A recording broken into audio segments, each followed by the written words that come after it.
2026 ผ่านมาครึ่งปีแล้วแต่เศรษฐกิจโลกยังคงน่าเป็นห่วงจากสถานการณ์ภูมิรัฐศาสตร์ที่เปราะบางวิกฤตพลังงานที่ยืดเยื้อและค่าครองชีพที่เพิ่มสูงขึ้นทำให้อัตราการเติบโตของเศรษฐกิจโลกในปีนี้มีแนวโน้มจะชะลอตัวลงท่ามกลางความไม่แน่นอนด้านเศรษฐกิจไทยกำลังจะเป็นเจ้าภาพจัดการประชุมสภาผู้ว่าการกองทุนการเงินระหว่างประเทศและกลุ่มธนาคารโลกประจำปี 2026 ที่จะจัดขึ้นระหว่างวันที่ 12-18 ตุลาคมนี้ณศูนย์การประชุมแห่งชาติสิริกิติ์ซึ่งการประชุมครั้งนี้ถือเป็นหนึ่งในเวทีเศรษฐกิจและการเงินที่สำคัญที่สุดของโลกและเป็นครั้งแรกในรอบกว่า 35 ปีที่ไทยได้รับเกียรติเป็นเจ้าภาพอีกครั้งการประชุมครั้งนี้มีความสำคัญต่อประเทศไทยและเศรษฐกิจโลกอย่างไรบ้างติดตามได้ในการสัมภาษณ์พิเศษกับศาสตราจารย์ปีเตอร์ดเวเปอร์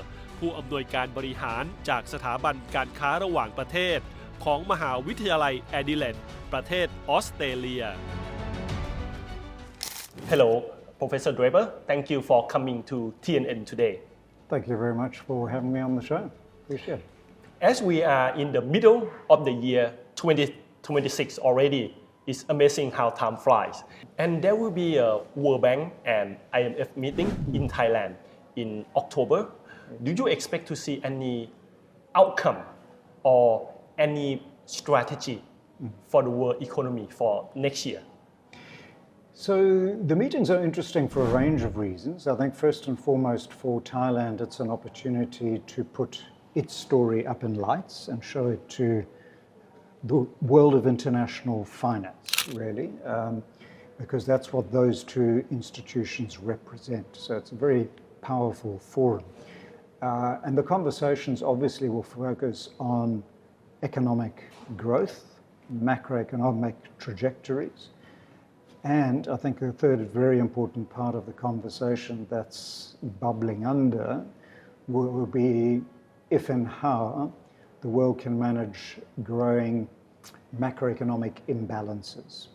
At the center of that is the very large US trade and current account deficit and the Chinese vast trade surplus, but not only China, other countries have trade surpluses too. Historically, when these imbalances have built up in the global financial system and trading system, the two are linked quite inextricably, there have been major implications. So I can cite two historical examples. The first was in the 1970s when President Nixon broke the link between the gold price and the US dollar and stopped converting the US dollar into gold. So he broke the Bretton Woods system effectively of fixed exchange rates. The second was in the 1980s with the Plaza Accord when similar imbalances are built up between Japan and Germany and the United States.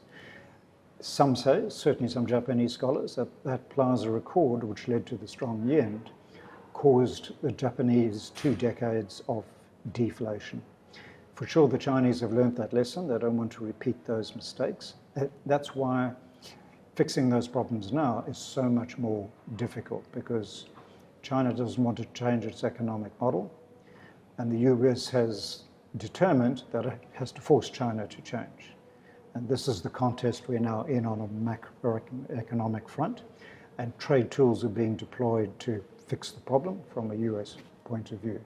And so I think even though there was a reasonable summit outcome from the Trump-Xi summit, if you liken it to a heavyweight boxing contest, it was round 2 and maybe they're going to 15 rounds, who knows. Seconds out, it's just a matter of time before they get back in and further instability ensues. So that's the context for the IMF World Bank discussions that the finance ministers, the central bank governors will be having. But the fact that the World Bank and the IMF meeting is going to take place in Thailand in October, do you think it is a good opportunity for Thailand to boost its economy both to the local people and also to the foreign investor? With the conference itself attracts a lot of people, so there'll be a lot of activity around that. I assume it'll happen in Bangkok, so that's good for the tourist-related industries, hotel infrastructure and so on. So that'll be a sort of a conference spend-related thing. It's a big event, so that's important. But the world's media attention will also be on the conference. And so that's an opportunity for the Thai government to sell Thailand's story. So what it wants to sell, I don't know, but I'm sure they've got that messaging worked out already. And so I do think it's important for Thailand to host this and for other countries to host it as well. Yeah. And Thailand has the goal to join the OECD in 2028. Why do you think this is a great milestone for Thai economy? So the OECD, the Organization for Economic Cooperation and Development, you could call the rich countries club. It's the developed countries club primarily. But if you've reached development status, your economy, generally speaking, is regarded as at a high level. So for Thailand to accede to the organization, it's a recognition of status. So that's important. That sends a signal, I think, to the global investment community, certainly the Western investment community as well as trade community, that Thailand is a serious player in the developed world of nations, so to speak. But also to accede to the OECD requires, from my understanding, a range of regulatory and policy reforms in Thailand that I think would serve the Thai economy and the Thai people well. So setting that target and then making the policy and regulatory and institutional changes is an important reform statement, but also a reform benchmark. So as part of a development strategy, I think it's a very important goal to strive for. So that's going to be a lot of work for Thailand to do in order to join the OECD. A lot of work. So the OECD accession process has many committees. I don't know how many, but there are many. And I also don't know, because I haven't seen Thailand's own report, but where Thailand needs to do further work to meet the OECD standards. But it could be, for instance, some things like competition policy. Given the structure of the economy and the dominance of certain conglomerates in the Thai economy, which I think is pretty well known. So having a robust competition policy is part of that ask that OECD members will have.